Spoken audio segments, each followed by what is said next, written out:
tarde.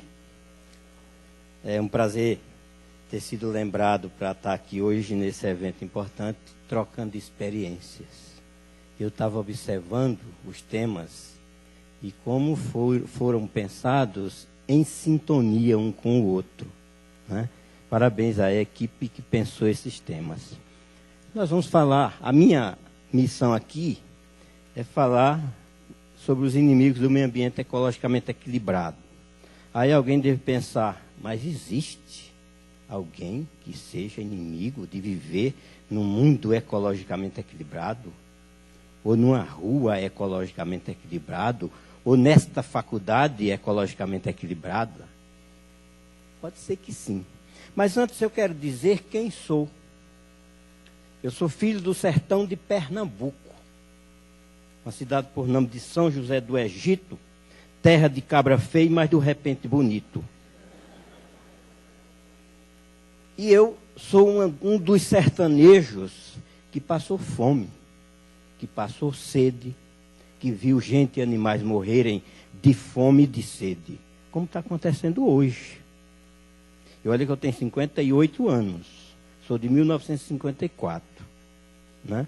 A minha mãe, ela tinha que se acordar todo dia, 3 horas da madrugada, para andar 3 quilômetros para ir numa cacimba pegar um pote d'água.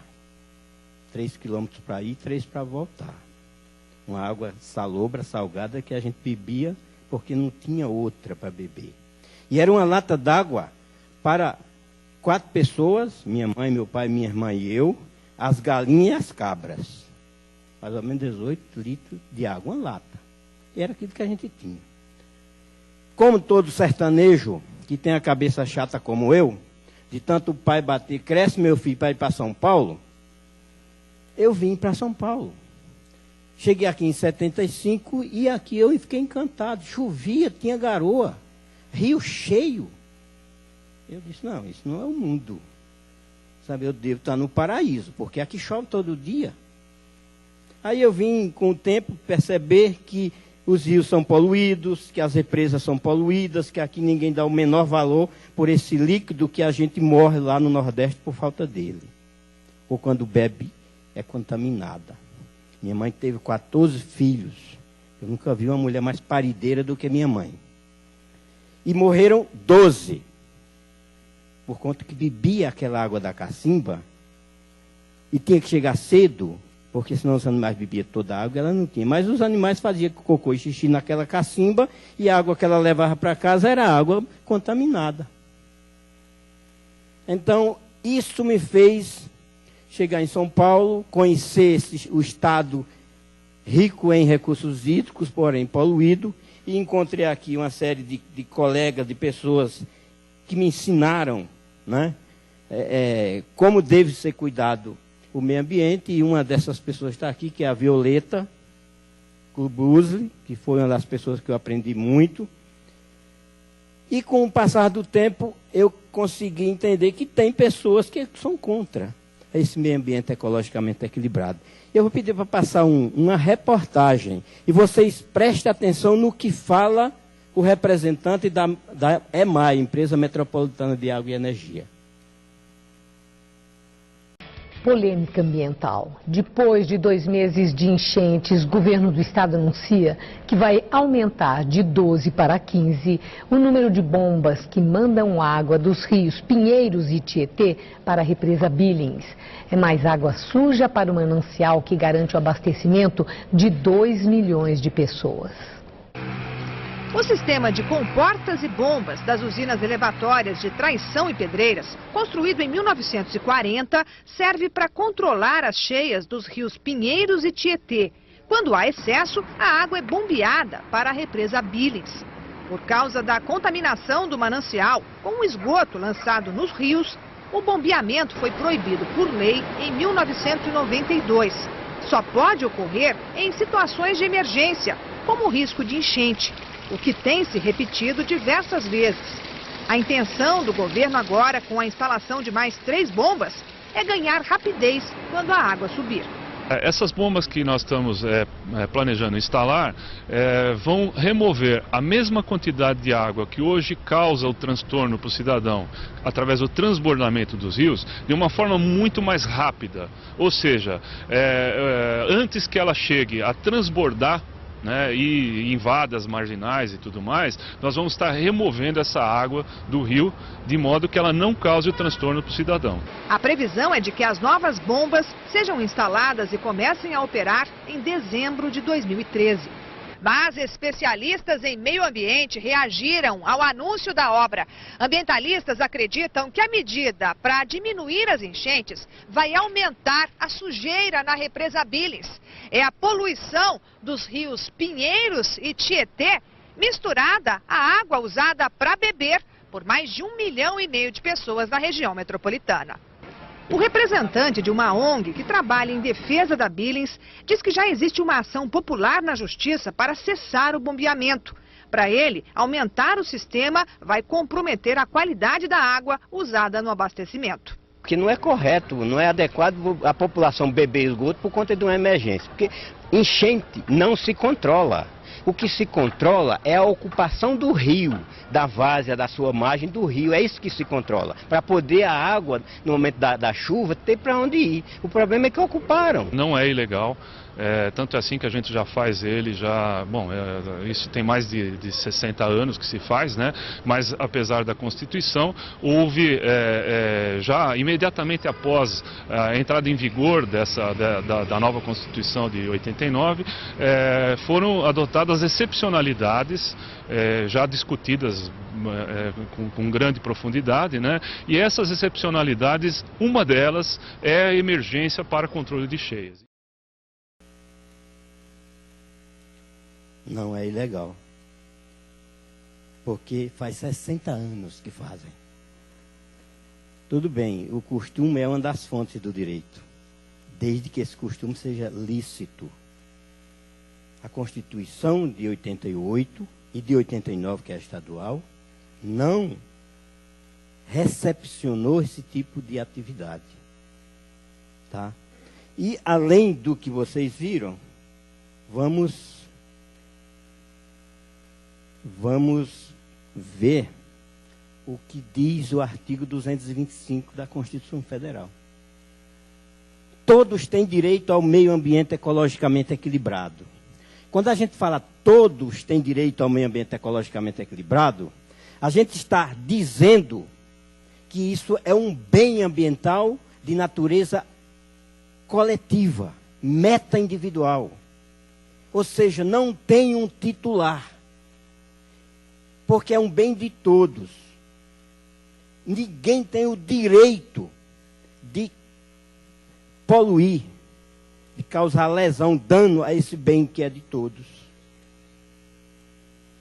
E mais, por quê? Por ser um bem de todos, ele é um bem de uso comum. Essencial à sadia qualidade de vida. Nós estamos no lugar correto para discutir esse assunto.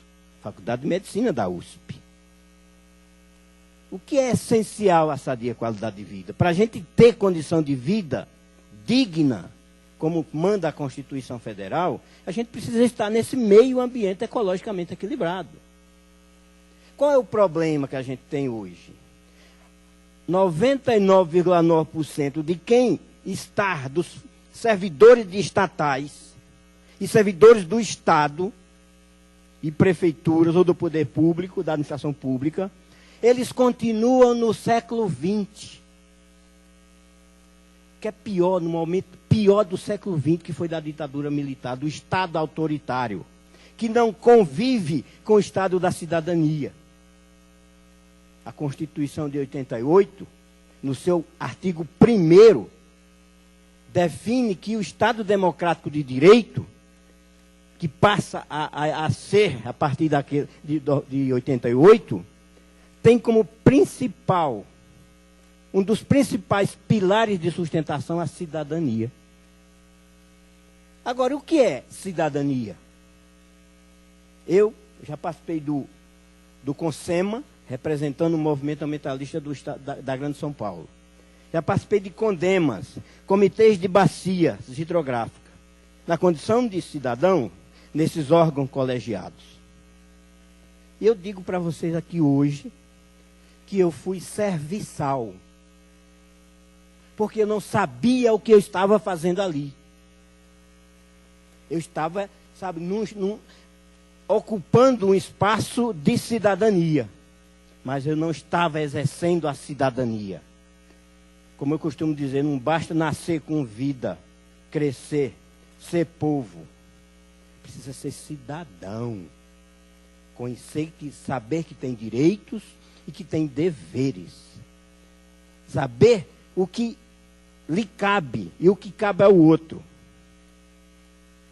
Isso é cidadania. E eu não fazia isso com a devida, com o jeito de cidadão, com o conhecimento que precisa ter um cidadão. Aí em 2001, por conta de uma resposta atravessada de um promotor de justiça em Santo André, que disse para mim que a licença ambiental de um loteamento em área de mananciais era discricionário, e eu não sabia o que era isso, engoli e fui para casa lembrando desse nome para depois pesquisar o que era discricionário. Aí eu vim saber que discricionário tem a ver com oportunidade e conveniência, mas que tem uma outra coisa que se chama vinculado, e a licença ambiental é vinculado, é obrigado. Aí eu resolvi estudar direito por conta disso. E terminei o ensino médio que eu não tinha. Em 2004 entrei na faculdade. Em 2008 terminei a graduação.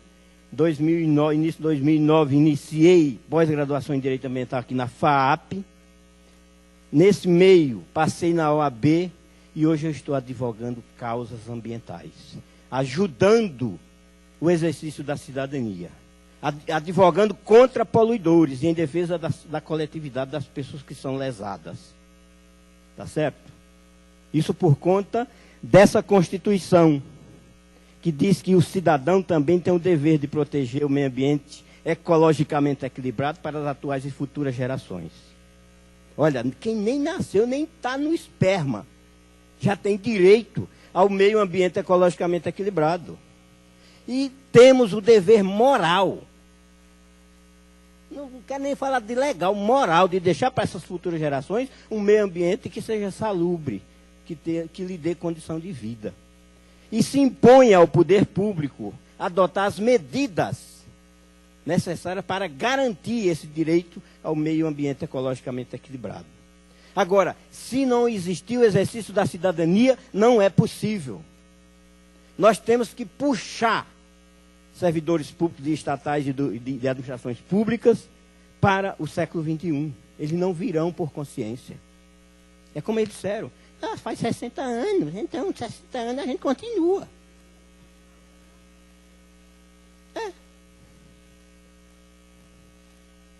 O que diz o artigo 37 da Constituição Federal?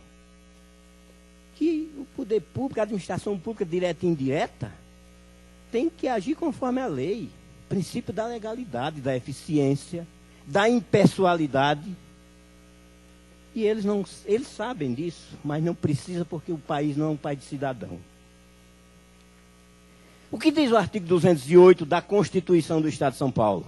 E isso foi uma emenda popular do movimento ambientalista do Grande ABC.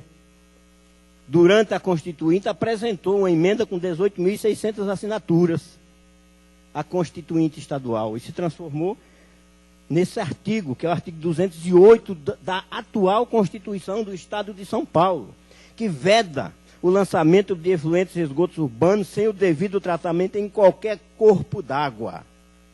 É a Constituição que diz isso. E o governador, quando assume, não jura de pé junto, o prefeito, que vão cumprir a Constituição e a lei. Nós estamos em 2012, gente. Isso é de 89. 2012 nós estamos. Quantos anos? O que diz o artigo 46 das disposições transitórias desta Constituição Estadual? Deu um prazo de 3 anos para que estados e prefeituras tomassem medidas sabe, efetivas, eficientes, para não mais bombear esgoto para o nosso maior manancial de água, que é a represa Billings. Como disse o representante da EMAI, logo que foi promulgado, nós tomamos uma decisão de jogar esgoto em momentos especiais. Não diz isso. Não, a Constituição não fala isso. Mas eles mudam a Constituição por uma resolução, por uma nota técnica. Isso não existe. Não existe na hierarquia das leis que uma resolução muda a Constituição. E o Poder Judiciário engole isso. Por quê? Chega lá uma nota técnica, como a administração pública direta tem fé pública, o Poder Judiciário entende como que é certo, desde que prove em contrário. Nós estamos provando em contrário que o Estado e prefeituras, órgãos da administração pública, não cumprem a legislação. Eles agem de forma ilegais.